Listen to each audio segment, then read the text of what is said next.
barka da tunaka ya kake ya kwana wallahi wai ni na ga kai wani abu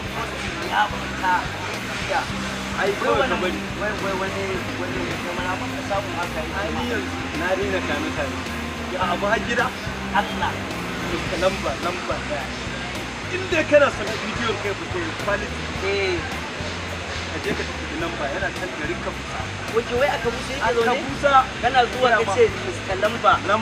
kai fitacce ne lamba da yake saboda na rantsa ma da Allah ko kai ba ma ni in ka ga yadda jama'a suke magana ko wallahi sai kai mamaki ai ni zan baka labari ina kunna waya ta ma mutuwa take saboda comment posting yarin ba abinda ba a yi ka hada ni da Mr. Lamba din nan a dole zan hada ka ka hada ni da shi da Allah zan hada ka garanti ba su mu je mu same shi ba yawa Mr. Lamba lamba